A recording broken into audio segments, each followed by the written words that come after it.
Okay, this is Get a Better Broadcast Podcast and Video Voice. My name's Peter Stewart. Thank you for listening to today's episode. And today, we're just kind of rounding up, really, aren't we? Our few weeks talking about pitch. And today, pitch and perception. Tomorrow, pitch and politicians. Yeah, a bit more on pitch and politicians before we move on to tone. And tone and emotion in the next couple of days. And we'll talk about that for a couple of weeks. And, tone in general, not just tone and emotion.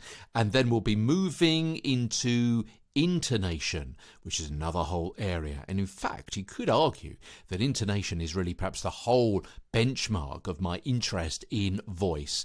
It's how to read something more naturally, more conversationally, where to intonate a word, when to lift it, why you shouldn't be stressing a word. And of course, all that ties up with your natural pitch and your tone and your range and also your volume. And then we're going to be talking a bit later on over the months, talking about things like projection and pause and the speed of a read and the volume and so on. And also we're going to be talking much more about the physical and psychological issues of your voice technique.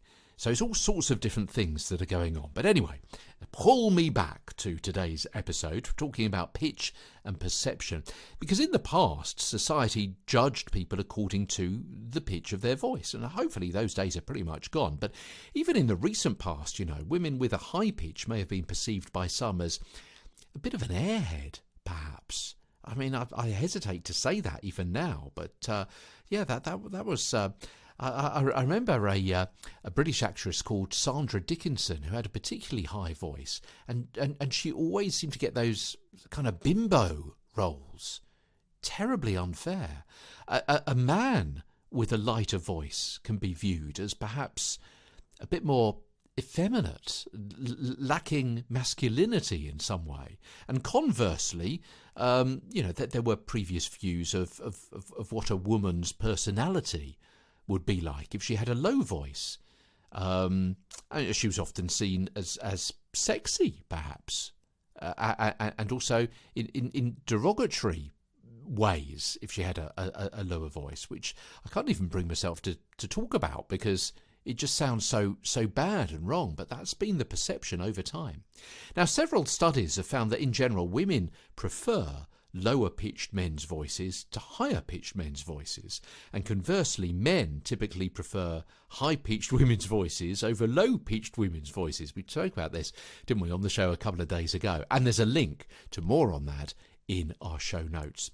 Of course, we are all different and fantastically different in the wide variety of our pitch and tone and body shapes and what we say and how we say it and dialect and accents, and that just adds to the whole rich tapestry of the world and the big melting pot of this lump of rock speeding through space. What I'm doing is just helping you get a better voice than the one you've got, not to change it but to make the most of what you've got. Yeah, just to highlight some issues that you may want to develop over the course of time. I'm certainly not saying that your voice is wrong in any way, shape or form. We are all different, and our natural register is neither right nor wrong. As voiceover artist Susan Barclay says, quote, "You wouldn't say a flute was any better or worse than a saxophone, would you? Like instruments, all voices can be beautiful if they're properly played." Tomorrow, pitch and politicians, as we wrap up everything to do with pitch before we move on to tone, as Get a Better Broadcast Podcast and Video Voice continues. From London, I'm Peter Stewart.